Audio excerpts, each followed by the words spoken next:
record number of Americans, upwards of 67 million, go to the polls to elect the 35th President of the United States. Citizens from Maine to Hawaii record their choices as the attention of the entire globe focuses on the contest for the leadership of the most powerful nation of the free world. The Democratic nominee is an early favorite, and first returns bear out predictions in Mr. Kennedy's favor. But GOP standard-bearer Richard Nixon is staunchly supported, not least by President Eisenhower, who was up early, arriving at 6:18 a.m. at Cumberland Township, Pennsylvania, near his Gettysburg farm, to cast his ballot.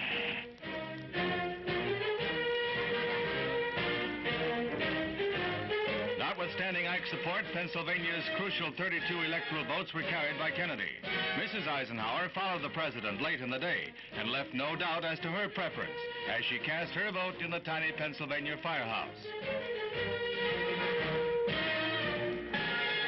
Eager crowds gathered outside the West End branch of the Boston Public Library as Senator Kennedy and his pretty wife arrived at the polling place early on Election Day before flying on to Cape Cod to await the outcome. Vice President Nixon and his wife, Pat, vote in the playroom of a private home in Whittier, California, the Los Angeles suburb where Mr. Nixon grew up.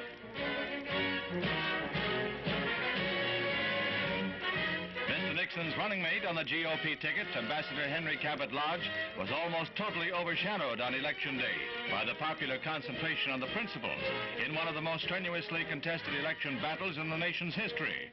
Senator Lyndon Johnson, Mr. Kennedy's running mate, shared his counterpart's plight this Election Day, as the vagaries of the popular ballot resulted in one of the closest national elections since 1916. An early lead established by Kennedy dwindled as Western and rural reports came in, although a favorable trend was established in the early hours, as the Democratic Party nationally won 15 governorships and maintained its leadership in Congress and the Senate. The early Kennedy drive bogged down through the long hours of the night. As local districts tallied their results, the Kennedy column recorded an electoral vote frustratingly short of the 269 necessary to win.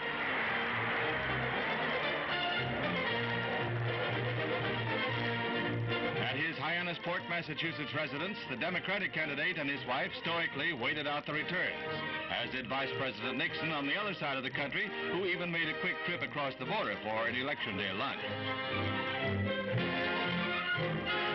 That night, Mr. Nixon appeared at local GOP headquarters with his wife to the cheers of campaign workers.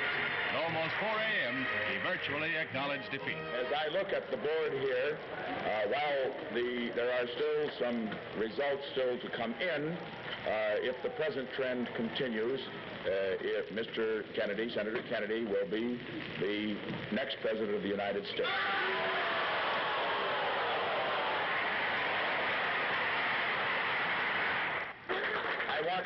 I want Senator Kennedy to know, and I want all of you to know, that certainly if this trend does continue and he does become our next president, that he will have my wholehearted support and yours.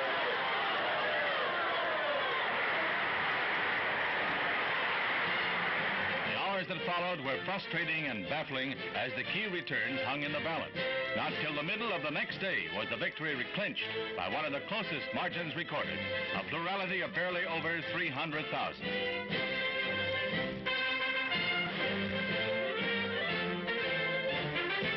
Unexpectedly delayed climax saw Senator Kennedy the victor with a clear margin of electoral votes.